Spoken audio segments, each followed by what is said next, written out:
আর মাত্র 2 দিন পরে শেষ হচ্ছে অমর একুশে বই মেলা। এবারের মেলায় রেকর্ড সংখ্যক পাঠক দর্শনার্থী আসলেও বিক্রি তুলনামূলক অনেক কম হয়েছে বলে জানিয়েছেন প্রকাশকরা। তারপরও প্রতিদিন মেলায় আসছে লেখকদের নতুন নতুন বই।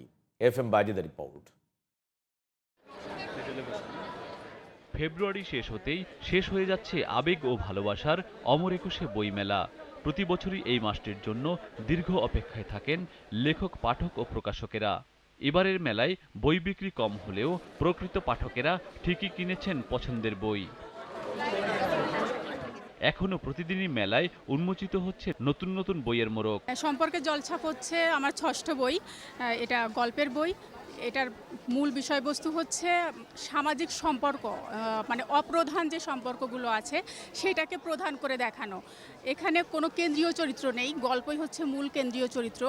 বইয়ের প্রতি ভালোবাসার তাগিদে বন্ধুদের নিয়ে প্রকাশনা করে নিয়ে এসেছেন নতুন নতুন বই। 1988 সালে যারা এসএসসি পরীক্ষায় উত্তীর্ণ হয়েছে তাদের বিরাট একটা নেটওয়ার্ক আছে যে বিশ্বময়। আমাদের অনেকে আছে 88আন, তারা চমৎকার লেখে এবং ছড়িয়ে ছিটিয়ে আছে। আমাদের পরিচিত করা এবং আমাদের লেখকদের বই পরিচিত করে দেওয়ার জন্য হচ্ছে আমাদের এই প্রচেষ্টা।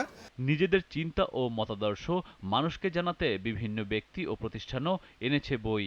মহান সুরেশ্বর তরিকার একটা বুক স্টল করেছি এবং এই তরিকার উপরে লিখিত একটি বই তার মোড়ক উন্মোচন করা হলো, যেখানে দেশের অত্যন্ত গুণী, জ্ঞানী, বিজ্ঞানী, দার্শনিক, সুফিসাধকরা একত্রিত হয়েছিলেন এবং যারা এই বই পড়বে তারা বুঝতে পারবে এই তরিকার বৈশিষ্ট্য কী।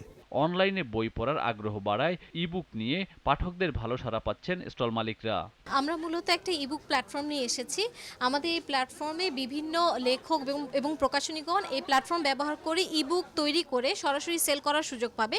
পাঠকগণ আমাদের এই প্ল্যাটফর্ম ব্যবহার করে সুলভ মূল্যে বই ক্রয় করে পড়ার সুযোগ পাবেন। মেলায় নন্দিত ও স্বনামধন্য লেখকের বই বেশি বিক্রি হলেও সেই তুলনায় নতুন লেখকদের বই বিক্রি কম হয়েছে। নতুনদের নিজস্ব পাঠক তৈরি করতে আরও মনোযোগী হতে হবে বলে জানান প্রকাশকেরা। FM Bayezid, GTV news, Dhaka.